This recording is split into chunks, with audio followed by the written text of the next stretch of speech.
Dusun Tindal, sebuah kampung indah yang terletak di Sabah, terkenal bukan sahaja kerana alam semula jadinya yang memukau tetapi juga kerana ceritanya yang penuh dengan misteri dan legenda yang menghantui masyarakat setempat.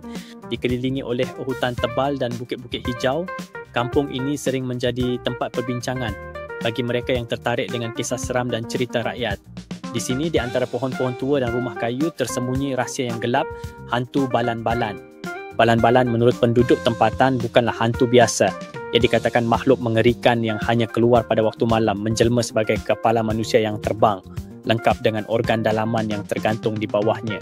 Menurut cerita, balan-balan adalah manusia biasa yang mengamalkan ilmu hitam untuk mencapai kekuatan atau keabadian, tetapi sebagai balasannya, mereka dikutuk untuk menjadi makhluk ini.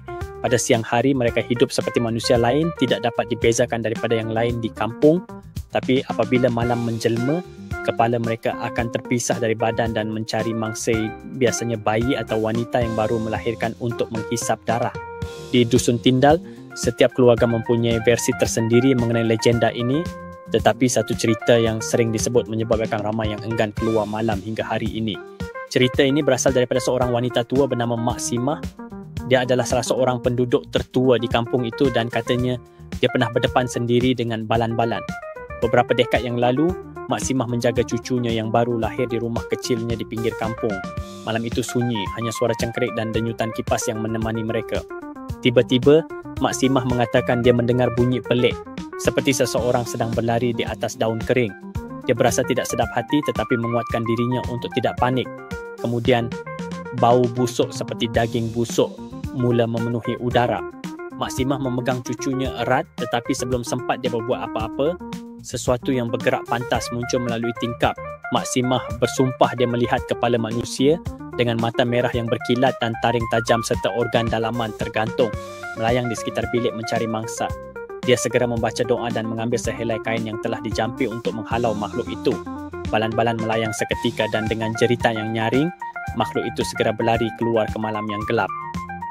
Selepas kejadian itu, kampung gempar dengan berita tentang penampakan balan-balan. Orang-orang kampung mula meletakkan duri di tingkap mereka dan menyimpan kain kuning di rumah, sesuatu yang dipercayai dapat menghalau makhluk tersebut. Sejak itu, kisah tentang balan-balan terus menghantui Dusun Tindal. Namun, legenda ini bukan satu-satunya sebab ia menarik perhatian. Ada penduduk setempat yang percaya bahawa balan-balan masih wujud hingga kini, bergerak di antara kita, menyembunyikan identiti mereka di siang hari. Ada juga cerita tentang ternakan yang ditemukan mati dengan luka kecil seperti gigitan atau wanita bersalin yang tiba-tiba jatuh sakit tanpa sebab jelas. Kisah-kisah ini menambahkan lagi misteri tentang balan-balan dan membuatkan ramai bertanya-tanya, adakah makhluk itu benar-benar wujud? Bagi sebahagian orang, balan-balan hanyalah satu mitos, cerita untuk menakutkan kanak-kanak supaya tidak keluar malam. Tetapi, bagi mereka yang pernah mendengar bunyi aneh, merasakan kehadiran yang tidak dapat dijelaskan atau melihat bayang-bayang terbang di bawah cahaya bulan, legenda ini jauh daripada sekadar rekaan. Dusun Tindal tetap menjadi tempat di mana tradisi, kepercayaan dan misteri saling berkait rapat. Dan setiap kali malam menghampiri dan bulan penuh menyinari kampung, penduduk di sini mengunci pintu mereka lebih rapat, berjaga-jaga jika makhluk itu kembali mencari mangsa. Jadi, jika anda pernah berpeluang melawat Dusun Tindal, dengarlah bunyi angin, perhatikan gelagat penduduk dan jangan sesekali memandang rendah kisah-kisah lama ini. Siapa tahu mungkin sesuatu sedang memerhati anda dari dalam kegelapan. Sekiranya anda ingin kami membuat penyelidikan berkenaan apa-apa cerita misteri atau mitos, sila tuliskan di ruang komen di bawah. Jangan lupa untuk tekan butang subscribe, share dan komen. Terima kasih.